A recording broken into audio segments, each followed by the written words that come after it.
Right, I'm back. And so soon too. I just can't get enough of this game. I was gonna do some writing after this, but I decided, you know what, I'm gonna go play some more of this. I doubt I have much to talk about. I actually want to start a new game and I just wanna see the other thingies. More specifically, the Space Mage as well as the Galactic Noble. Although, actually, what do they have? Oh, whatever. Just increase magic storage. They can use the sword, the gun, and the spinner. Interesting.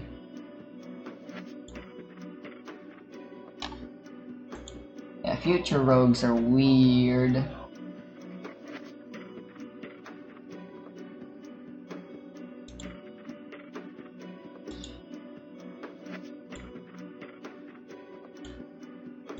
Anyway, Galactic Noble, it's my favorite class. Anyway, I'm gonna play a game theory video of Genshin as background noise. Thanks to Genshin Impact for sponsoring today's episode. Oh, Alright class, your God. assignment was to demonstrate reactions incorporating the tree-based element of Dendro. Tartaglia, see you're using your hydro powers, very good there. Hutao, yours is, burning. I'm not entirely sure what you expected there, but yep, it's a reaction. Miko, how you getting along? Show them. Sorry, but you'll find that wood isn't a very effective conductor of electricity. You're gonna have to lower your score. Emerge.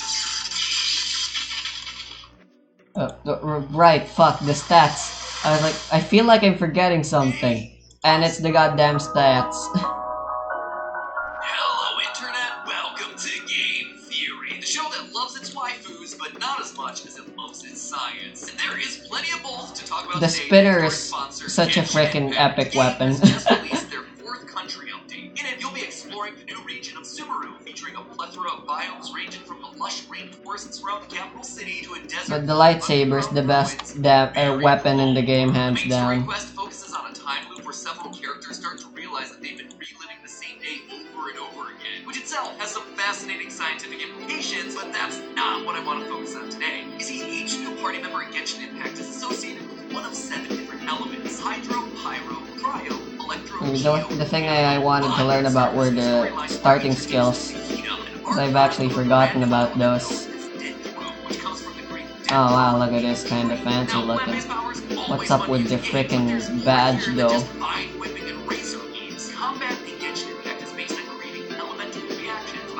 If nothing else, I really just wanted to play with the lightsaber again.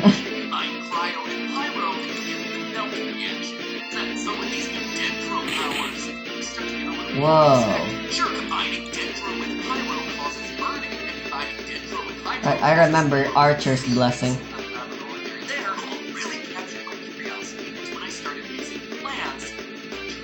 I'm sure we all remember 2nd grade science class where we learned that wood is the best conductor of electricity, but it doesn't seem that way in Genshin Impact. You use the Imeko's electric attacks, but they hit as Dendro ones, your attacks get stronger, which at first might seem obvious. If I do attacks, one stronger attack, but it also produces a wicked effect. And no, we're not talking about personal finance software here. This is a base effect which increases the damage of your next Electro or Dendro attack, creating either aggravate or spread respectively. Now that alone was unexpected, but even more interesting was when you mixed 3 elements. Dendro plus Hydro equals Bloom, but mixing an Electro as the 3rd ingredient creates an elemental cocktail known as Hyper Bloom, turning the seeds into guided missiles that seek out the nearest enemy. I don't care how many gigawatts he got, you are not getting seeds to leap up into the air to become guided missiles, right? Well, I was curious about these reactions and whether or not they were based in some form of reality, so I did a bit of digging, only to find that there's way more to the relationship between plants and electricity than science classes would have us believe. So stick with me, theorists, because I got a feeling that today's theory is... I've actually never seen the female armors So outside of strapping some jumper cables out of my ficus, where can I the see things the effects before. of electricity on plants? Well, one of the most Oh, is it just me, or does the Royal Knight seem like they have bigger boobs than every other class? Knocking electrons free, which then attach to other particles. The particles that lose their electrons That's now have based. a slightly positive charge and are lighter, thus they move to the top of the cloud. The ones that gain electrons are now Well, heavier that's- and have a slightly more negative charge, causing That's them a to move to the horrible bottom of the alternate. cloud. Those slightly negative particles also Although now if you ask me, the future rogues have it worse. Look at that. Look what they did to my favorite color. The ground is also positively charged, which is why light is sometimes able to jump downwards towards Earth. But here's where things start to get interesting. You see, air isn't a very good conductor, and lightning wants to take the path of least resistance. That's why it'll strike a lightning rod or a tall building. They're the fastest path to a positive charge and are often made of conductive materials like metal. And while trees aren't exactly the most conductive, they are tall. So they immediately become a much more attractive option than just traveling through plain old air. And the relationship between trees and lightning doesn't just stop there. Trees are made up of roughly 50% water, with a lot of that moisture contained just below the bark. Meanwhile, a single bolt of lightning can generate temperatures of about 54,000 whoops, I didn't mean to go back. nearly 30,000 degrees Celsius. Believe it or not, that's Ooh, about 6 times girl. hotter than the surface of the sun. And so what This happens when you faction. heat water really quickly in an enclosed space? Well, it turns into a gas and expands. It needs a place to go in a hurry. In an instant, the pressure inside the tree builds until Wait, finally why the do I gas have a pushes sword? so hard that the bark can't handle it anymore, causing the What- tree what- to what- literally what- explode. what-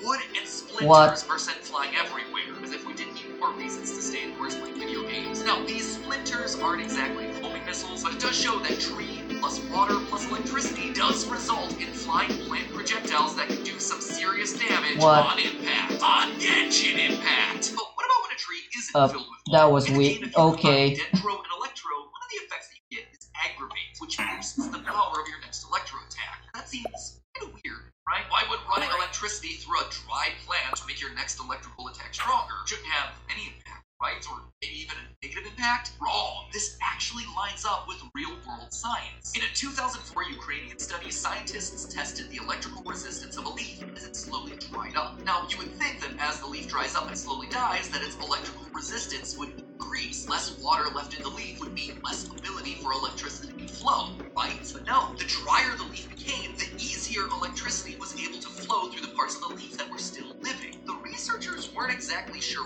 why, but they assumed that it might have to do with a stronger concentration Actually, of water and it might be a good idea to put some endurance if you're going space mage, regardless because of the reason, it yet again proves Genshin right in its scientific principles. The they have portion of 20% electricity less per health. plant is basically paving the way for subsequent shocks to be stronger and more effective. So currently the scoreboard is 2 for 2, which means it's time to look at the final elemental reaction spread to see if Genshin can run the perfect game. In combat, spread is the opposite of aggravate. Basically, it uses Electro mixed with Dendro to make your next Dendro attack more powerful. The game even gives us an in-universe explanation for this relationship. We meet a child called Tsunamet who tells us that, quote, Electro is good, it makes plants stronger and therefore fruit. But that can be up to in real life, right? If electricity truly makes plants stronger and more fruitful, why would we hurt them?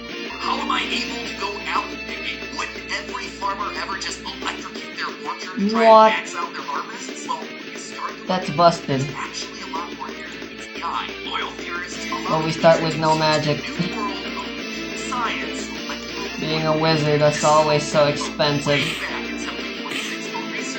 And yet fiction has the audacity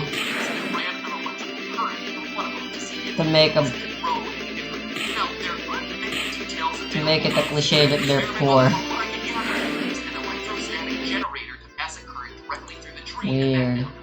And because static electricity runs at a much lower amperage than a lightning bolt, there was no risk of What are their all red? Instead, after an That's entire month of being zapped, the tree appeared to have grown lame. taller and had more leaf growth than its non-electrical twin. This was a huge discovery and could be a great justification for Genshin's claims that adding Electro to Dendro gives you more powerful Dendro. Again, if this was true, why are gardeners the world over putting power grids through their field? To be honest, his conclusions were kind of hard to replicate. Naturally, other scientists saw these crazy findings and conducted similar experiments, but they wound up with mixed results at best. I'm going back to- They got the exact same results, others saw no difference, and even more said that their trees outright died due to the electric flow. But if you think a few failed ferns were gonna stop science, then clearly you haven't been watching my videos. In which case, you should probably just hit the subscribe button so you can be on top of all the coolest scientific revelations as they relate to modern gen open world video games. It is a very specific niche, but we are they're good at it. Anyway, at the very start of 2022, scientists decided to take this very old study in a very new direction. Researchers from the Chinese Academy of Sciences in Beijing attempted to prove that electricity aids the growth of plants. But rather than electrifying the plant itself with static electricity, they decided to instead put the plant inside of an electric field.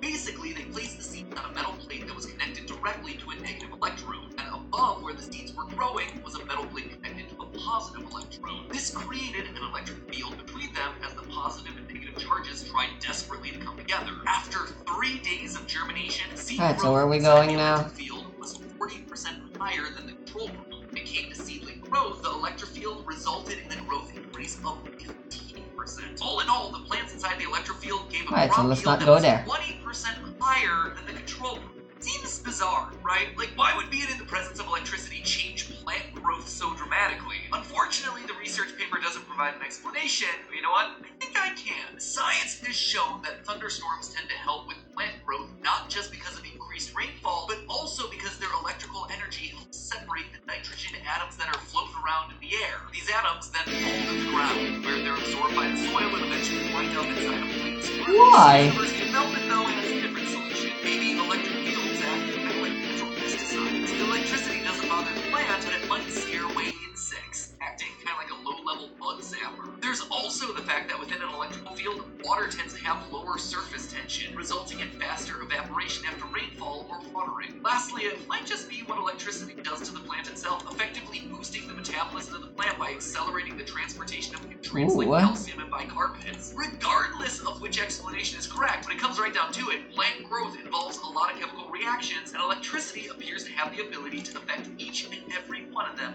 for the better. There you have it, my friends. The electrodendro effects that we see in the game are absolutely adhering to real-world science. Electricity appears to strengthen, grow, and spread plants, even causing them to sometimes spontaneously explode out like a bunch of low-flying missiles. Sure, the results may be a lot more bombastic in the game than they are in real life, but when the alternative is literally watching the grass grow, I think the choice is obvious. But hey, I can beat thanks this again up. to Genshin Impact for sponsoring today's video. It's been really fun to put the lore down for once and instead focus on some of the new.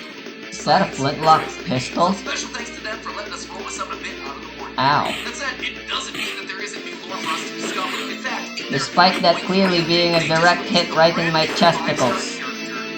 That's all it does. He's now an ally with a dark and mysterious backstory full of sorrow and betrayal, which sounds a lot like my kind of character. And if you're dying to understand these characters a little bit more, well, you can now take part in their Wishes from Kevon event, where you'll receive postcards directly from the characters themselves. Apparently, there are plenty of hidden Easter eggs to find inside of them, and you know what that means. Lore! I guess I'm just gonna have to keep checking in to see if Yai Miko has written me back. But if you just fancy something different, there's also the brand new game mode Genius Invocation trading card game. That's right, Genshin now has its own trading card game. Collect cards, build your decks, and destroy your enemies. And oh yes, my friends, there's more to develop there too. I'm not gonna spoil it for you until the 7th of May to find out. Dad. So if you want to desperately keep back with your chosen life, or just make sure you try out the dead pro rollers like we talked about today, head on down to the description and click the link below to download the game with devices of choice for free if you want to start your adventure. It is a huge, massive open world game with plus story, and all of it is for free. If you're looking for something cool to do this winter, there it is. It'll keep you busy for a while. Now, if you'll excuse me, somebody's got a vegetable garden that I think could use a little bit more juice. Time to break out the car battery. In the meantime, remember, it's all just a theory. A game! Oh boy. Theory. Thanks for watching.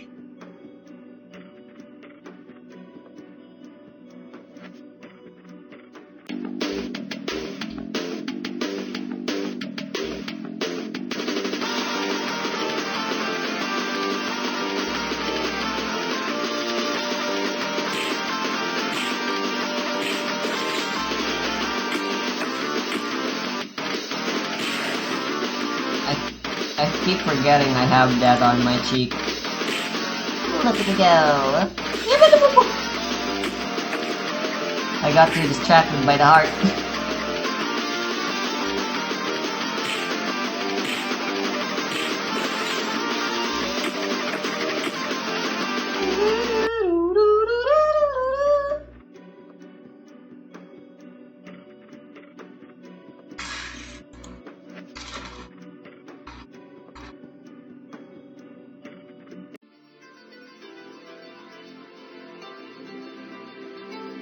A Zelda video. Why, this makes me wanna play Zelda.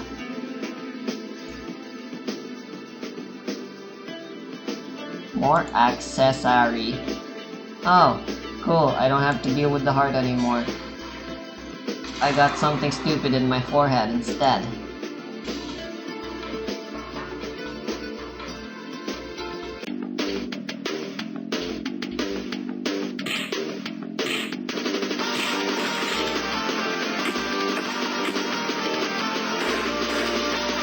Ow! Your bullets actually hurt extra!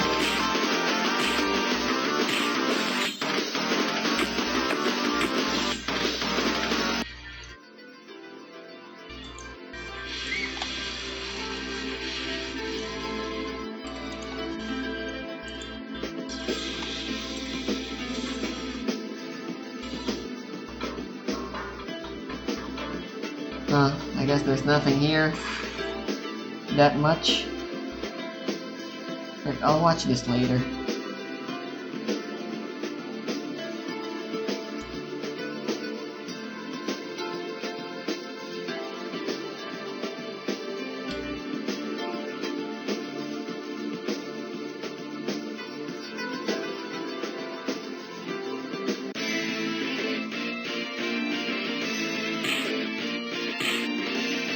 Another one bites the dust.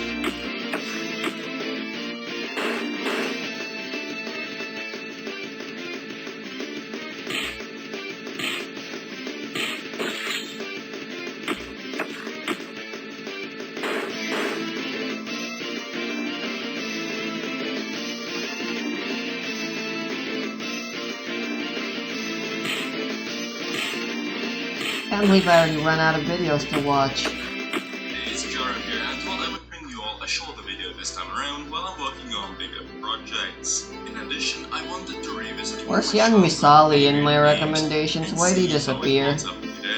Super Mario 3D Land. I like that guy.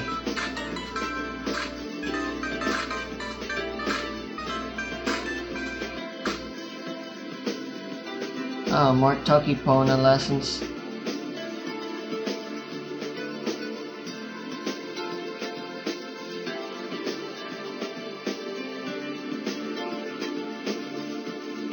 I'll watch these videos later, actually.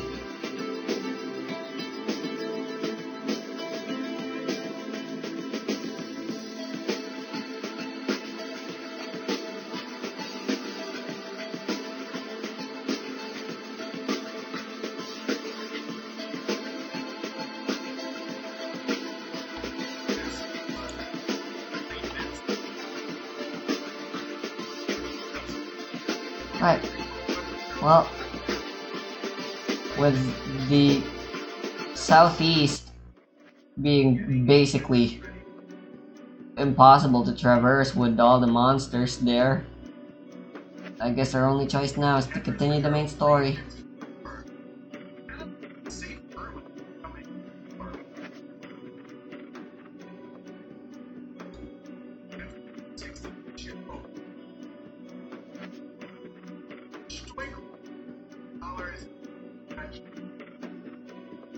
The collisions are so weird in this game.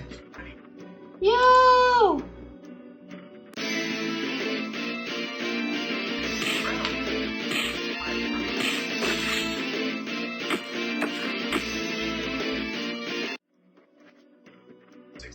That's 1600.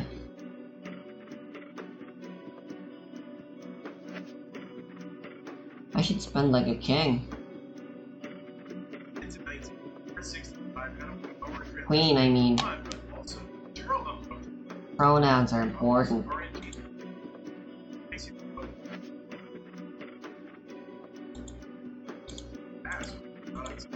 I think this is supposed to say dark.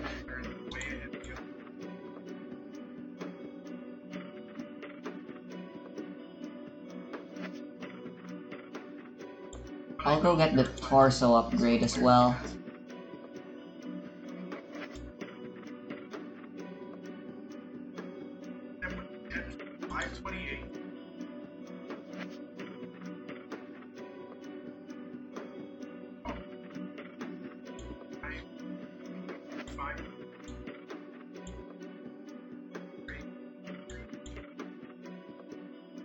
Barricade might be useful, but I'm thinking of getting some new weapons.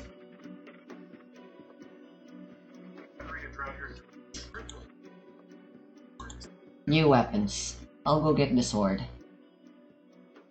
Here is Adventure Gerald 601.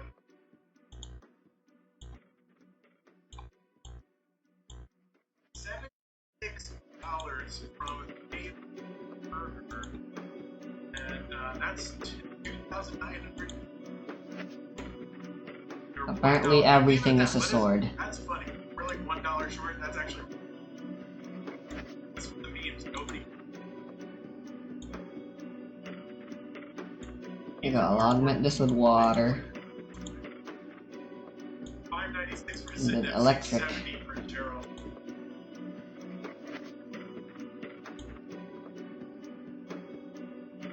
Address F629 back by about 7,000. Address for Gerald. Let's boogie. Boogie.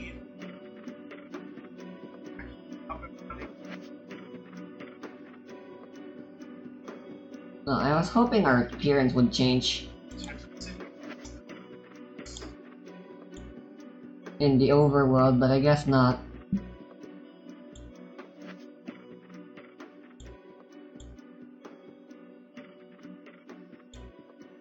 Address at F7 level. Sponsor quest mate. You must not own. Ooh. What the hell? That's so edgy. And Knight has contributed $69. Thank you so much, Knight. Ruined me. Right, the wounding effect of swords is really useful. Zednev is into 29 at 8. Gerald in the lead at 923 on level 25. They're literally the best of the arcane weapon sets. Yeah, look at that. It's doing so much more damage than the goddamn spear can ever hope to do. And it's one level behind. It's stupid. How weak everything else is compared to the sword. Even the lightsaber can't match that numbers. You can tell a lot of care was put into balancing the game.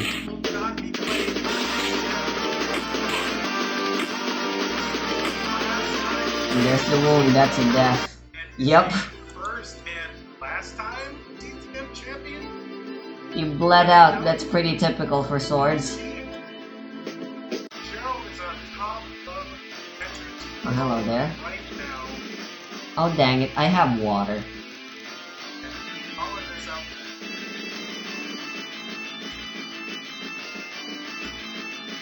Alright, I have this.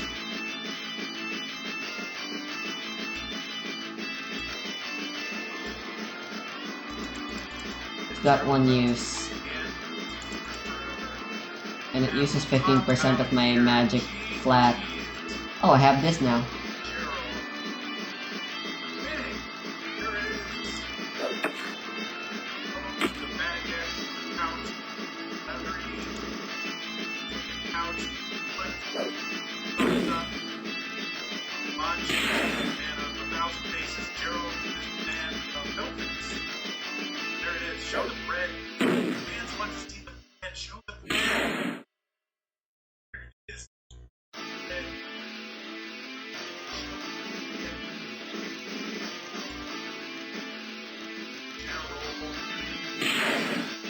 Frick.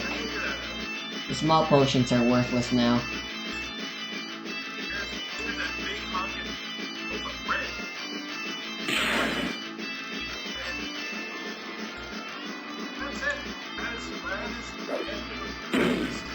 Yo!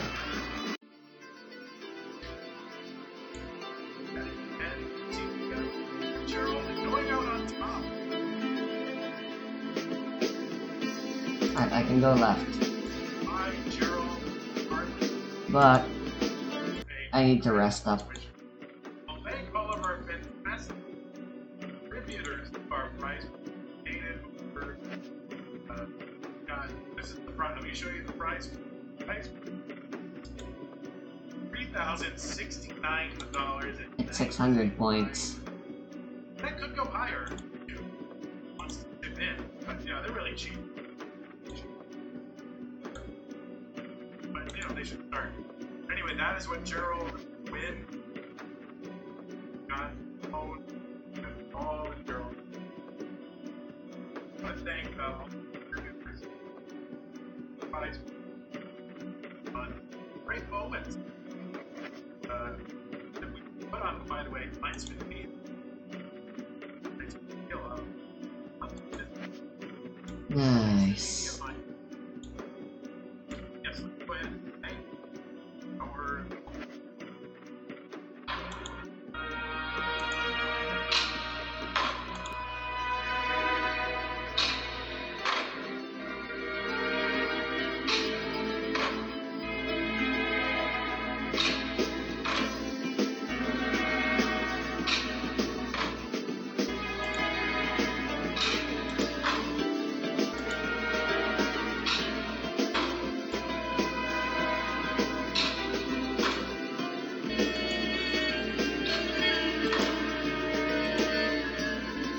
Ah, there's 2 wrists.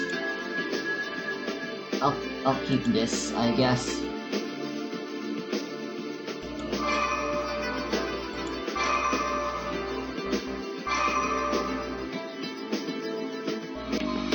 Avatar: The Last Airbender is one of the most iconic and widely celebrated series of recent time, and for almost too many reasons to count. If you were forced to choose one aspect as the deciding reason for its success, what would it be?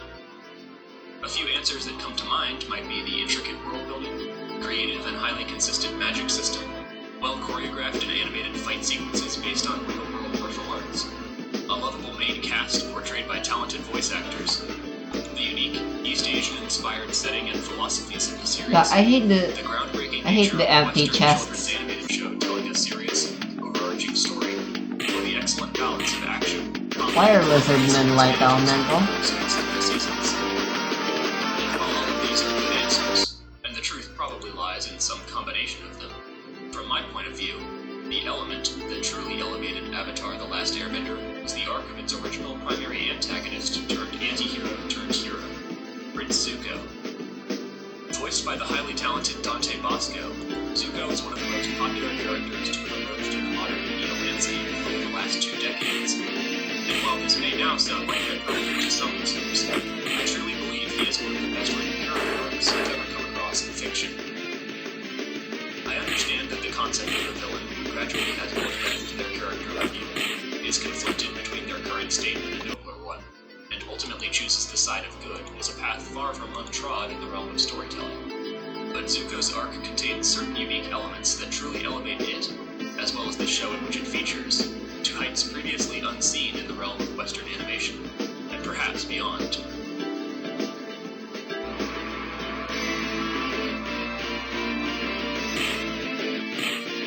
The opening 2 episodes of Avatar are, by my own estimation, some of the weakest in the series. The comedy is hit or miss, often much more childish and less clever than it is throughout the rest of the show's run. The art and animation simpler than what audiences will later be treated to, and the expository dialogue quite heavy-handed, dumping a lot of information on the viewer in ways you'd be hard-pressed to describe as subtle. But this isn't to say that these episodes are bad, and in their own ways they do set the rest of the series up for success quite well. We are effectively introduced to our 3 main heroes and their primary antagonist for the first season, being shown their personality traits through a quick succession of interactions. Aang is affable, lighthearted, and free-spirited, yet trying to escape some weird obligation from his past. Katara is weighed down by the burdens of caring for her tribe after the loss of her mother, and optimistic about the future. Sokka is cynical and sarcastic, but determined to fill the shoes of his warrior father and defend his people. The world is at war, and has been for 100 years, since the Fire Nation launched its devastating attack, and no one has seen an airbender for the entire preceding century. We We also get shown how 3 of the 4 main bending forms work, and gain insight into the differences between them. How waterbenders can manipulate the physical state of their element, while firebenders can generate flames. We learn that Aang and his newfound companions have access to a flying bison, that the Fire Nation possesses far more advanced technology than the other nations, and are even given our first impression of the Avatar state, and Aang's current lack of control over it. One of my favorite moments from the first 2 episodes is a brief exchange between Aang and Katara after the former convinces the latter to go penguin sledding with him. Katara, only 13 years old at this point, laughs and says, I haven't done that since I was a kid! Still are a kid! Despite being roughly the same age, at least ignoring the century Aang spent preserved in ice, these 2 have been quite literally grown up in different worlds, with different expectations and demands. A reality all too common throughout our own history, and one that still plagues parts of the real world to this day. Zuko's introduction, like most of the other setups in these 2 episodes, is heavy-handed to the point of being comical, though to some degree this is deliberate, with the Scarred Prince fervently and repeatedly declaring that he must capture the Avatar to regain his honor. I need to capture the Avatar! I just said that. Because their honor didn't hinge on the Avatar's capture. Mine does. His uncle Iroh, the angel on his shoulder, urges him to not let his temper get the better of him, extolling the virtues of self-control and the basic forms of firebending. All fairly standard stuff you'd expect from a dynamic, hot-headed, or antagonist and a mentor. I am bending with not At this point, audiences have no reason to expect that Zuko is anything but a standard villain. His temperamental, boisterous, menacing, and melodramatic nature, quite cliché by most standards, almost serves to cloak the meaning behind his main drive, that he must capture the Avatar to regain his honor.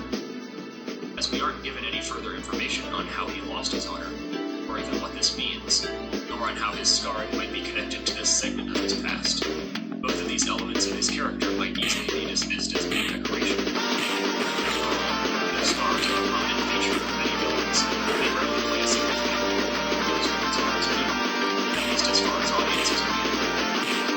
In fact, even Zuko's status as a banished member of royalty is downplayed in favor of his aggression and menace.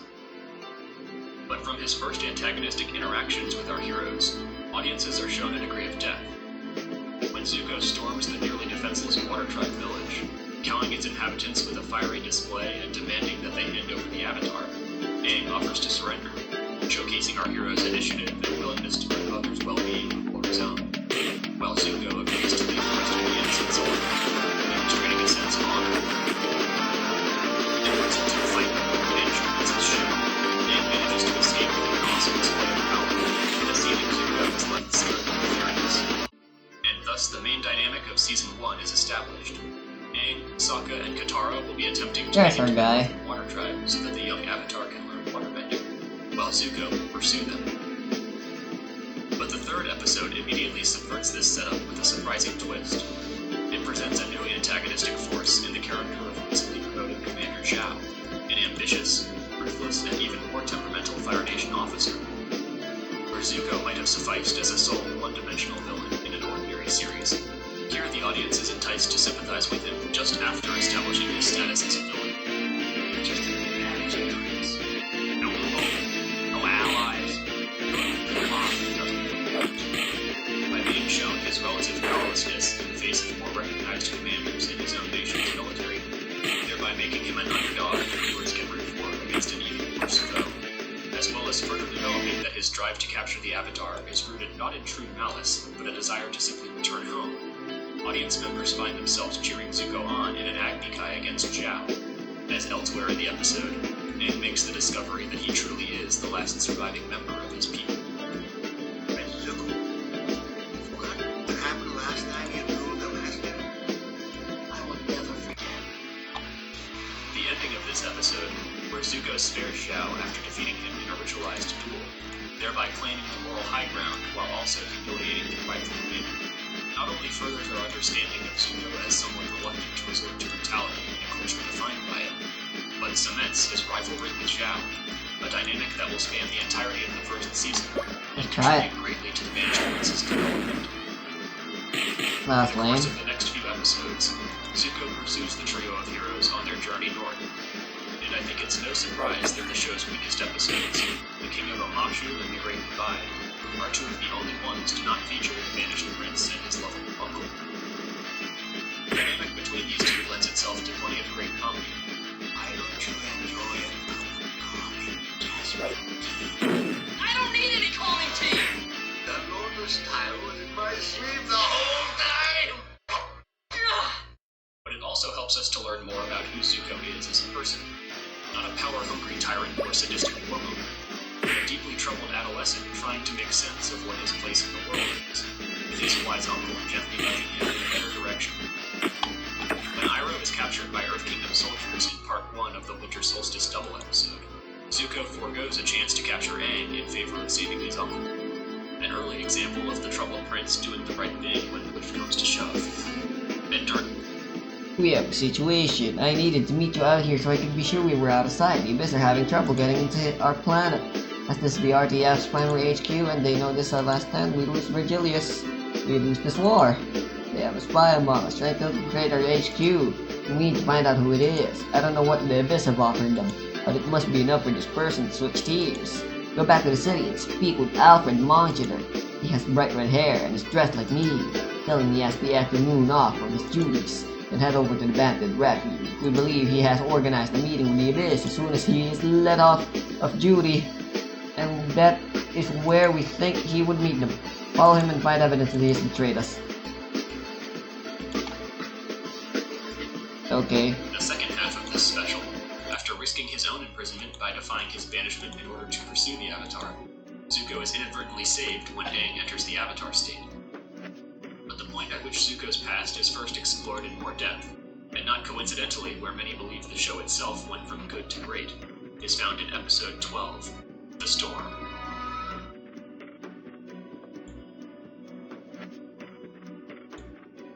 Right, I should get some of these.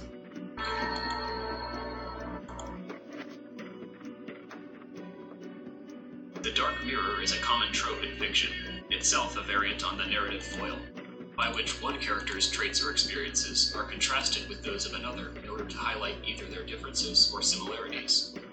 Think Gandalf and Saruman in The Lord of the Rings, Tony Stark and Steve Rogers in the MCU, or Obi-Wan and Anakin from the prequels. While narrative foils don't necessarily involve violent conflict or even moral opposition between the two characters, a Dark Mirror takes this contrast further, establishing a specific character as a fallen counterpart to a heroic one, with personality traits, life experiences, and goals that reflect those of the latter, only in a more villainous or unsavory nature. From his introduction, the show makes it clear that Zuko is not entirely evil, but audiences are still left with plenty of questions as to his past. And when both our heroes and their pursuers find themselves in the path of a devastating storm, we get a chance at receiving some long-awaited answers. After being berated for abandoning the world in its time of greatest need, and therefore sharing some responsibility for the century of suffering and warfare that engulfed the four nations in the wake of his disappearance, Aang flees to a cave, only to be followed by Katara. Meanwhile, tensions flare among Zuko's crew when his subordinates grow defiant in the face of the prince's refusal to come. Have you succeeded? Or should I gun you down right now? We need the weak point of Purgatorio, and this time from reliable information. Please, just a little more time. I almost have all the information I need. Just don't hurt my family. Bah, you fool. You are useless. Wait a second. You were followed. No way. How did they find me out? I don't know. How about the fact that I'm the one who ordered you on that vacation? Step aside, Alfred. I'll deal with you later. First things first. Any last words, Abyss? Ha ha ha! Nice try, little woman, but it takes more than a bold attitude to scare me off. Prepare to meet the Void of Oblivion. Chase, We'll see. and apparent willingness to risk their own lives in pursuit of his goal. As Iroh explains his nephew's past to the group and while the storm rages around them, we cut between this conversation and the cave Aang has sought shelter in, where the young Avatar reveals the true reason for his surviving the Fire Nation's genocidal campaign against his people. While Aang fled, fearing the responsibilities of his status as Avatar, Oh, it's a permanent buff. Unexpected age with war looming on the horizon. Prince Zuko instead sought out responsibility, attending a war council headed by his father, Fire Lord. But when the young prince witnessed his country's military leadership planning to callously sacrifice native soldiers in order to achieve a greater objective, his moral code compelled him to speak out against this strategy, violating the Fire Nation's stern customs of honor that cover nearly every aspect of social interaction. Well, he bled The out. recipient of his insult was the aged Damn general he swords. interrupted. Zuko arrogantly agreed to an Agni Kai. I don't know what to say. Yes, I was working for them, but they had my family. What was I supposed to do? I can kill him with a bright smile. But fortunately for him, I don't feel like killing. Well, I would have done the same thing if my family were taken. My family were destroyed by the critic. Go tell the RTF exactly what has been going on, and I'm sure they can help you get your family back. Okay? Thank you so much. I wish there were more souls like you in this deep, dark universe.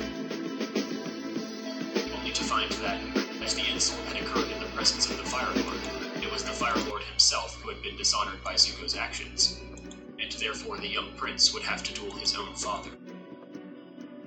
After refusing to fight, an action viewed by his cruel, tyrannical father as a sign of weakness, Zuko was mutilated in front of the Seems entire many are trying to world. join forces with the Abyss. A permanent The weak reminder mind of can't his see through the failing trap. burned Thanks for onto his dealing with face traitor. before Help being no more banished. RTF will be swayed towards the And Dark after all Abyss. of this Remember, suffering and warrior, the Abyss humiliation, you don't need he a lot was left with allies. only one hope for Once you serve redemption: your purpose, you'll be capturing destroyed. the Avatar. Afraid you're not going to be able to react. I found out how the Abyss are linking their power sources throughout the galaxy. They've set up reactors on each planet they dominate, which link back to their true power source, whatever that might be. I want you to investigate these reactors. We have located one on Beatrice, near the shoreline retreat. When you believe you have enough information on the device, destroy it. It'll cripple the Abyss by cutting them off of their power supply.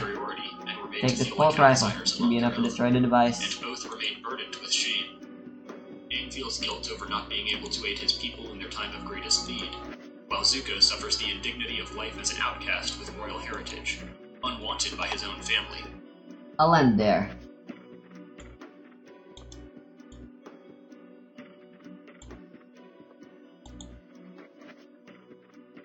I still have stuff to do. Yeah, I'll go clear up some bitches. Both attempt to fulfill what they believe to be their destinies. Aang's to master the four elements and restore balance to the world as the Avatar, and Zuko's I to can restore go his here honor, now. and thereby redeem himself in the eyes of his father and nation. And both, having been cut off from their homes and families, are forced to form new bonds which will inevitably save them. At the end of this episode, as Aang finds comfort in the idea that he has a chance to help the world here and now, Zuko's crewmates come to a new understanding of the exiled prince, who repays this by relenting when the Avatar's Sky Bison is spotted, deciding to prioritize the crew's safety over a chance at regaining all that he has lost. Though it may not seem like much at the time, through this little gesture we see that Zuko, like Aang, is capable of growth. And in the very next episode, The Blue Spirit, this connection between Aang and Zuko is developed even further when we converted Admiral Zhao, utilizing an expanded set of resources, captures the young Avatar and an errand to aid his ailing friends. Imprisoned within an imposing fortress garrisoned by hundreds of soldiers, scheduled for transport to the Fire Nation itself, and with his plight unknown to his friends, it appears that Aang has no chance of escape. That is, until a mysterious masked swordsman infiltrates the prison and cuts his bonds. Though his identity is not revealed until the end of the episode, this silent rescuer turns out to be none other than Zuko. Having been faced with the prospect of Zhao receiving credit for capturing Aang, and thereby losing his only chance at regaining his honor, Zuko decides that it is in his best interest to fully have the Avatar. As the two speak, they then fight their way out of the fortress, and Aang begging the obstacles to use his swords to reveal his identity. They're shown that the two complement each other quite well, foreshadowing their eventual reluctant alliance turned to genuine friendship. But despite hating the Avatar, Zuko who saves Aang here is far more for the audience's come to know in time. His motivations for rescuing the Avatar are purely selfish, with the Banished Prince going so far as to sabotage his own nation's war effort to preserve his one chance at redemption. And knowing that the Fire Nation needs the Avatar alive at all costs, he resorts to holding a blade to Aang's throat in order to follow through on the daring escape. His mysterious savior is knocked unconscious by an archer. Aang gets the chance to unmask him, and despite his shock, the Avatar chooses to save his unlikely rescuer, giving us one of the most important early scenes in the Prince's arc. As Zuko regains consciousness, he finds himself in a forest, with Aang, his quarry, sitting nearby. The young Avatar mentions how before the war, he had friends from all around the world, including the Fire Nation. Then, turning to Zuko, he asks,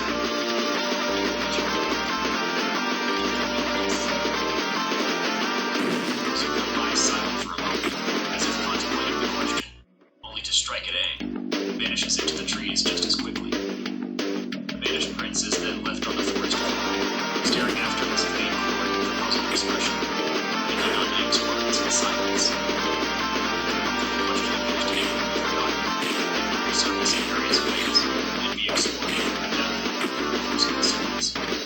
And it is a subject worth exploring, one which I will venture into in more detail further on in this video.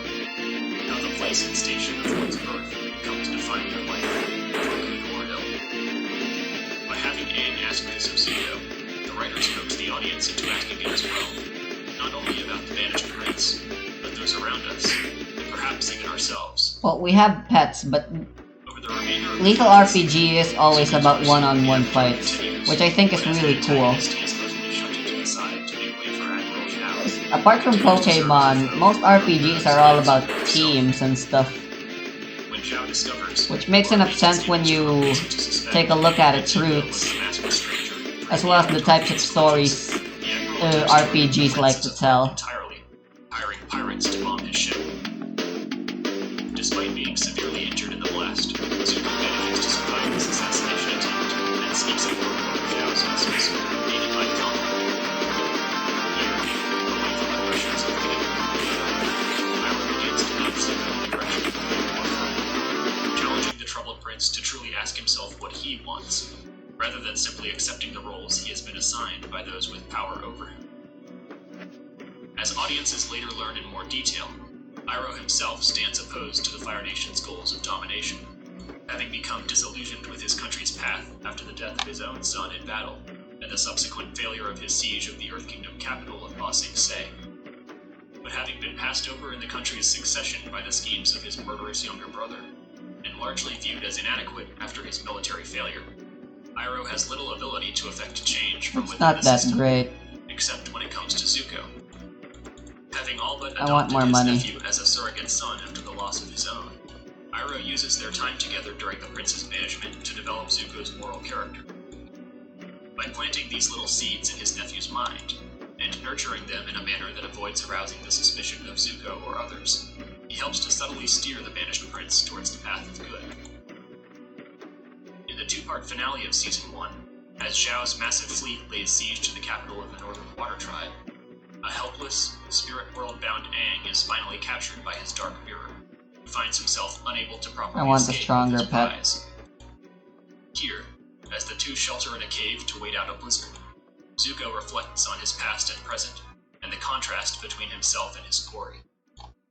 Mistakenly assuming that Aang has had an easy life, a rather short-sighted assumption given the role he himself has played in pursuing the young Avatar across the world, Zuko remarks that nothing has ever come easy to him, where Aang is like his prodigious sister, born lucky while her brother was lucky to be born.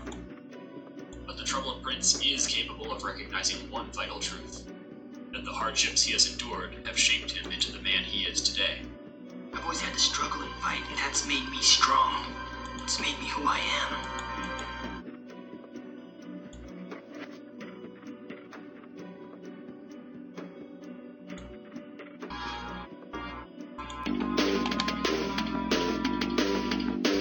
In the climactic confrontation at the North Pole, Iroh is forced to reveal his true colors in the face of Zhao's plan to kill the while the Avatar's companions track down and easily defeat the slow prince. Not willing to let a helpless Zuko die,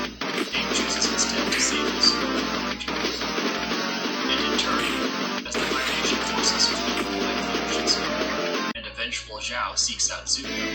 The Banished Prince likewise takes pity on his own nemesis when their fight is interrupted by forces far beyond them. As he watches a terrified Zhao being dragged into the depths by the secrets the man sought to conquer, Zuko's gut instinct is to reach out a hand to the Admiral, who, true to his character, refuses it, dying as he lived, belligerent, arrogant, and alone.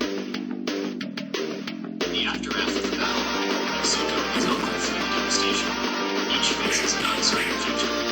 Ow. Iroh is forced to pay for his treachery by surviving the siege, while Zuko has lost his best chance at capturing the Avatar. He saves the uncle, however, urges him to simply sleep for the demands they upon him, killing his nephew. Needs his rest. But unbeknownst to them, the Fire Lord has learned of both his brother's treason and his son's failure, and dispatches his own daughter, Zuko's sister Azula, to both bring her brother home and then complete his task for him. With Admiral Zhao dead, and Zuko having lost the good graces of his own nation as he begins to transition more prominently from villain to anti-hero, a new antagonist was needed to oppose our heroes, and audiences receive a proper introduction to her in the first episode of Season 2. While Zuko himself served as It a is dark 50. hero to our hero Aang I throughout can't help Season but 1, feel like it's more. the Banished Prince receives a dark hero of his own in his younger sister, the ruthless, ambitious, preternaturally gifted, and downright sociopathic Azula. Interestingly enough, the writers had already worked to establish her character in Season 1, albeit in a very subtle manner. When Iroh tells the crew of their ship the story behind his nephew's banishment, as the Fire Lord goes to strike his son during the fatal acting battle, the camera cuts to the assembly of officers and the officials watching. Iroh recalls it forward, while Admiral Zhao reads, and observant audience members will also notice they had introduced as a warning for their contained line. While this glimpse at Zuko's monologue in the cave lay limited groundwork, our proper introduction to Azula comes in the form of her fantastic first scene. In contrast to her brother, whose first moments showed us a sort of temperamental prince desperate to accomplish his goal, our first moment with Azula was a perfectionist who not only seeks but expects absolute mastery of her self-development, while using her approach to the most popular bending technique is declared by instructors to be just a hair out of place. After Azula informs the members of the Royal Guard accompanying her of their mission, and reminds them that she will not hesitate to cut them down should they differ in carrying out her orders, the captain of the ship arrives with news that the tides will not allow them to dock. Twisting his wording, the Fire Nation princess casually notes that were she to have the captain thrown overboard, the tides would not think twice about dashing him against the rocks, with their conversation culminating in the line, Well then, maybe you should worry less about the tides who've already made up their mind about you. Worry more about me. Still not. This glimpse into her personality is made all the more convincing by voice actress Grey Delisle, whose performance was so strong that the writers decided to add this scene, originally planned simply to cast the role, into the finalized episode. Azula proves to be everything her older brother isn't. Naturally gifted, ruthless and remorseless, graceful and dignified, and above all else, self-assured. Her Zuko has struggled to win the admiration and respect of others. Azula has never known anything else.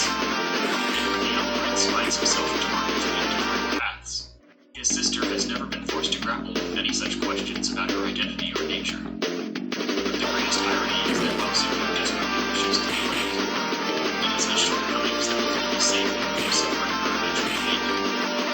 When Azula tries to entice Zuko and his uncle to return home, she appeals to her brother's deepest desire, telling him that their father, concerned after a plot against his life, now values family above all else. Iroh is rightfully skeptical, but Zuko, distraught after once again losing the Avatar of the Northern Fold, and broken after his years of exile, is eager to believe his sister's promises.